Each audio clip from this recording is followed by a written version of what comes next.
మా ప్రభువైన యేసుక్రీస్తు నామమున మీ అందరికీ శుభవందనాలండి. ఈరోజు దేవుని వాగ్దానం యెషయా గ్రంథము 44వ అధ్యాయము 22వ వచనము. మంచూడిపోవునట్లుగా నేను నీ అతిక్రమములను, మబ్బు తొలగిపోవునట్లుగా నీ పాపములను తుడిచివేసి ఉన్నాను.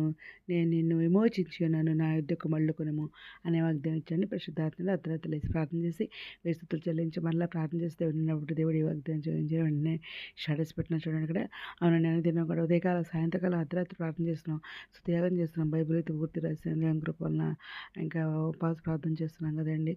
ఏ విధంగా చేస్తున్నాము.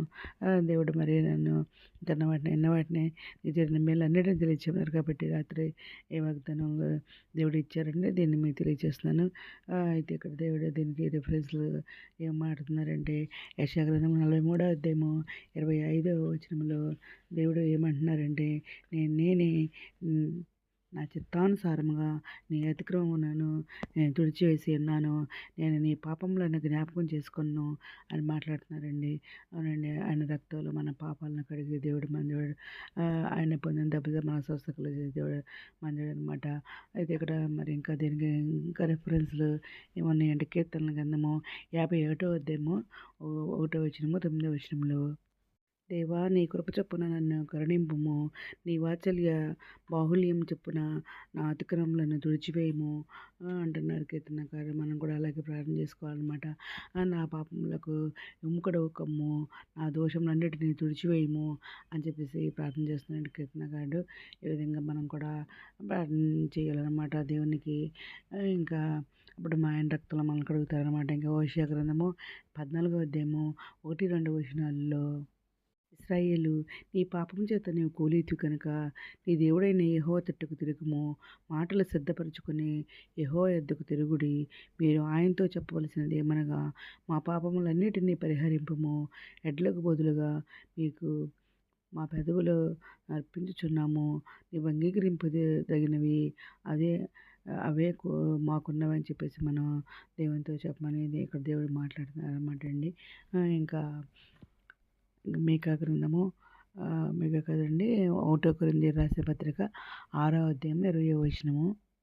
మీరు మీ సొత్తు కారు, విలువ పెట్టి కొనబడిన వారు కనుక మీ దేహముతో దేవుని మహిమపరచుడి అని దేవుడు ఇక్కడ మాట్లాడుతున్నారండి. ఇంకా మీకా గ్రంథము 7వ అధ్యాయము 19వ వచనంలో దేవుడు ఏం మాట్లాడుతున్నారంటే ఆయన మరలా మన యందు జాలిపడును, మన దోషములను అణిచివేయును, వారి పాపములన్నిటినీ సముద్రపు అగాధములో నీవు పడవేతువు అని చెప్పేసి ఇక్కడ దేవుడు మాట్లాడుతున్నారనమాట. ఇంకా దేవుడు ఏమంటున్నారంటే ఈ వచనాలన్నీ కూడా దేవుడు మన పాపాలను పరిపూర్తిగా తుడిచివేసి మనల్ని విమోచించాడని, ఇంకా ఆయన వైపు తిరిగి రమ్మని పిలుస్తున్నాడని తెలియజేస్తున్నాడు అనమాట. దేవుని క్షమాపణ, విమోచన మరియు తిరిగి ఆయన దగ్గర రమ్మని పిలుస్తున్నాడని వాక్యాలను తెలియజేస్తున్నానండి.